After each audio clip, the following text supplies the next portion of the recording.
olan bağlılığı güclü olarsa, ona xeyirlər açılaraq gəlir. Hər tərəfdən ona xeyirlər gəlir və həmçinin şərlər və afatlar, yəni müsibətlər ona qarşı azalır və yaxud da kəsilir. وَمَا ابْتُلِيَ رَجُلًا بِأَحَ أَوْ مُصِيبَةٍ أَوْ مَرَضٍ وَاحٍ إِلَّا كَانَ حَظُّ الْمُصَلِّ مِنْهَا أَقَلَّ وَعَاقِبَتُهُ أَسْلَمَ. İki nəfərdir.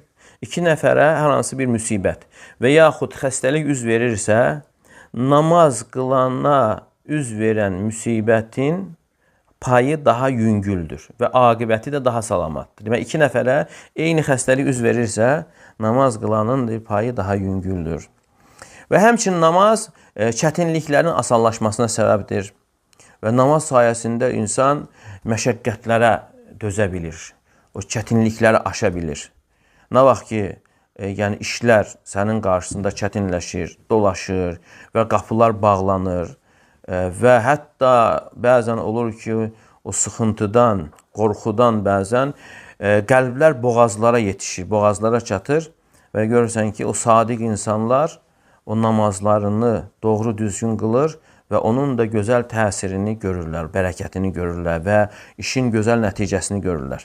Və həmçinin namaz günahların silinməsinə və dərəcələrin qalxmasına səbəbdir və savabların artmasına səbəbdir və insanın göylərin və yerin Rəbbinə yaxınlaşmasına səbəbdir. Və həmçinin namaz gözəl əxlaqa səbəbdir, gülər üzlü olmağa səbəbdir və insanın nəfsinin, könlünün xoş olmasına səbəbdir. Və həmçinin namazın səmərələrindən insanın himməsinin uca olmasına, iradəsinin uca olmasına səbəbdir. Aşağı işlərdən yuxarı qalxmasına səbəbdir. Və həmçinin insanın ruhuna bir yardımdır, davamlı bir yardımdır, kəsilməyən və eyni zamanda kəsilməyən mənəvi bir azüqədir. Və həmçinin namazın səmərələrindən 28-ci. Namaz ən əzəmətli qidadır. İman ağacını suvarmaq üçün. Çünki insanın qəlbində iman ağacı əkilir. La ilahə illallah, Muhammedun Rasulullah dediyi zaman.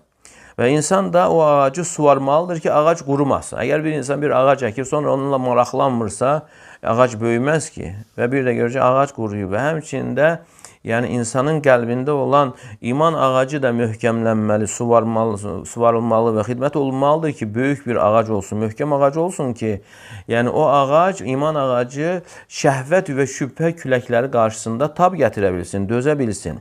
Və görürsən, ağac balaca olanda görürsən ki, küləklər onu istədiyi tərəfə sovurur, yönəldir.